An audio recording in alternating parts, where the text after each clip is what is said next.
Sébastien Defoe, c'est à vous de vous prêter au petit jeu du question-réponse. Merci beaucoup. Des questions très simples. Est-ce que vous pouvez juste nous raconter le déclic? Qu'est-ce qui vous a pris de partir si loin, si longtemps? Un écran d'ordinateur.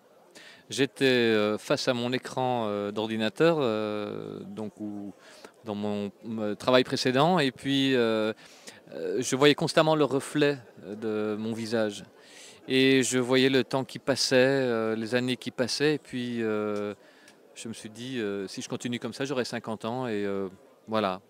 Je serai proche de la retraite. Et en voyant cet écran d'ordinateur, je me suis dit, je vais l'éteindre et je vais aller voir mon boss et je vais lui dire que je veux partir. Et l'entreprise, justement, quelle a été sa réaction? Grand silence, incompréhension, mais tu es fou, tu vas perdre ton, voilà, tes moyens de subsistance, tu vas tout perdre. Mais est-ce que vous pensez du coup, on peut en conclure que l'entreprise n'est pas totalement prête à accepter ce type de virage dans la vie? Ben, je pense que l'entreprise est faite d'humains et ça dépend évidemment des hommes qui y travaillent. Heureusement, il y a des hommes éveillés, si je peux dire, pour employer les termes de Mathieu Ricard, partout. Et ce qui est sympa, c'est qu'une fois qu'on ose faire le pas, on se rend compte qu'on n'est pas seul parce qu'il y a plein de gens qui vous suivent d'une façon ou d'une autre. Beaucoup de personnes de l'entreprise dans laquelle je travaillais ont témoigné leur sympathie lors de mon périple. Vous êtes parti sur la route avec 50 euros. Est-ce que vous pouvez juste nous rappeler ce que vous avez fait de ces 50 euros? Alors, avec ces 50 euros, en fait, je suis parti avec 50 euros. Je suis revenu avec bien plus parce qu'en cours de route, pas mal de personnes insistaient enfin, à ce que je reçois, enfin, j'accepte l'argent qu'ils me proposent. Mais ces 50 euros-là, je les ai donnés dans un petit village non loin de Timișoara en Roumanie où j'étais accueilli dans un hôpital de campagne. Et il y avait dans la chambre que j'avais reçue, enfin, où je pouvais loger, à côté de moi, il y avait un homme qui devait se repérer le lendemain d'un appendicite. Et il voulait faire des études, il était relativement jeune, il voulait faire des études d'économie qui coûtaient 200 euros. Il avait déjà économisé une bonne centaine d'euros. Et au petit matin, alors qu'il dormait encore, je lui ai glissé les 50 euros dans sa chaussure. Et pour moi, ça a été une vraie délivrance.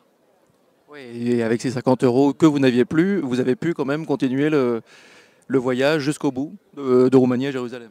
Oui, bon, c'est vrai que bon, il y a mes parents qui m'ont rejoint, mais c'est comme je le disais là tout à l'heure, il y a beaucoup de personnes qui venaient à moi et lorsqu'elles apprenaient que j'étais en route vers Jérusalem, qui insistaient vraiment à ce que j'accepte ce qu'ils voulaient me donner. Au début, je me disais, mais non, je ne veux pas accepter de l'argent de gens qui sont pauvres. Mais finalement, je me suis rendu compte que c'était aussi pour moi une grande leçon d'humilité d'accepter cela. On a vu hier Jean-Louis Savant-Schreiber qui nous parlait de l'unité du temps, qui finalement est la même pour tous en termes de durée. Pascal Pi qui nous disait que le temps n'existait pas, c'était juste un concept. On a parlé un petit peu avec Caroline Puel également qui nous a parlé de la vision du temps en Chine qui n'est pas du tout la même qu'ici. Vous, est-ce que vous avez vraiment ressenti cette variation de la compréhension du temps, de la valeur du temps dans tous les pays que vous avez pu traverser? J'ai vraiment eu l'impression qu'avec cette expérience de marche, que mon temps décélérait, que plus les étendues s'ouvraient, plus le temps coulait lentement et moins le temps était une contrainte. Et que ce temps m'a permis vraiment de comprendre mon positionnement dans mon environnement que je traversais. Voilà, pour moi, le temps évidemment est une variable qui change par rapport à l'environnement où on se situe. Toute dernière question et après je vous libère.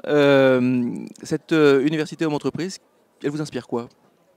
Mais pour moi, c'est extraordinaire de voir ça, de voir des personnes qui sont issues du monde de l'entreprise, de s'intéresser justement à des expériences comme la mienne ou comme voilà, d'interlocuteurs extraordinaires qui parlent d'autre chose que de l'entreprise, mais qui amènent des éléments qui sont très importants et qui parlent de l'humain. Je pense qu'effectivement, l'humain dans l'entreprise, je crois qu'il est il est temps qu'on en parle parce que ça a été très longtemps quand même l'entreprise et puis l'humain. Une bonne conclusion. Merci beaucoup Sébastien.